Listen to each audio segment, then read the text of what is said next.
Back to what we talked about earlier about the Joyce Carol out. It does speak to why she's written so many books.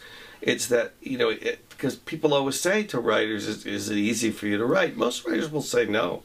It's the ability to sit there or to come back to it. I don't think it's always like, you know, I mean, there are days when just nothing's going to come, no matter what you do.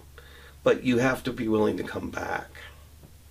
You know, and I think that's where a lot of people, if you're really a writer, if you're really an artist, if you're not doing it just because money's on the other end, you're going to come back to it. I mean, it's interesting when people come to see me when they have blocks, writer's blocks, and to see the different variations. I remember I talked to one writer who said, I don't get writer's block. When I'm writing a script and I get boxed in, I take the last 2 pages I've written, whatever they are, and I throw them away. Because no matter how good I think they might be, they're what got me into the corner. So I go back from the place where I wasn't boxed in. I keep going from there. I like the Neil Simon advice about writer's block, which I have a bunch of cards that I keep above my desk to remind me that I'm not alone. Neil Simon said he doesn't have writer's block, he has writer's drivel. He just writes crap until something good comes up.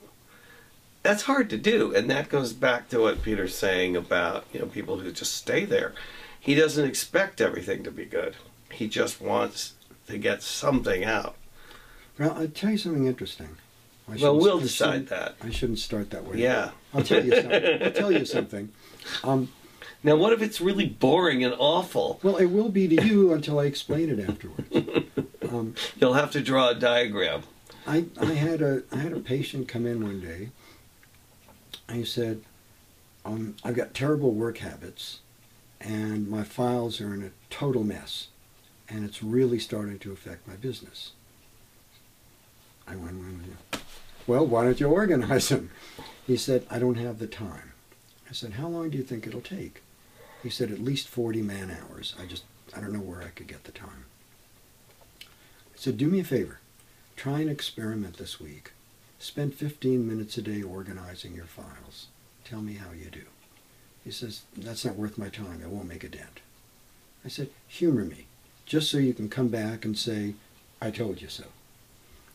So he comes back next week and says, my files are done. I said, how long did it take you? He said, about 3.5 hours. One of the things that happens is when you're doing a task that's very effortful, that's very difficult, you tend to make an assessment of it, and you make it into a huge obstacle. And when you actually get down to doing it, rarely is bad. But you feel stupid saying my files are in terrible shape, but I don't have the 3.5 hours to fix them. But 40 is a good enough number to avoid. And he discovered by spending a little time each day, hey, it's actually getting done. So what Jeffrey's saying, as much as it hurts me to agree with him, is it's that the tenacity of staying with it. And not just, it's interesting to me because when I study people with time management problems, some people have trouble getting started, and once they begin, they're okay. Other people can get started easily, but they can't stay.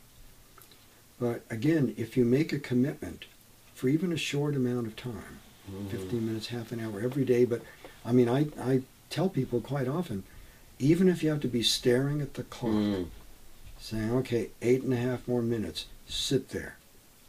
Stare at the clock. At least you're down there somewhat involved. Eventually some little breakthroughs happen, something comes out of it.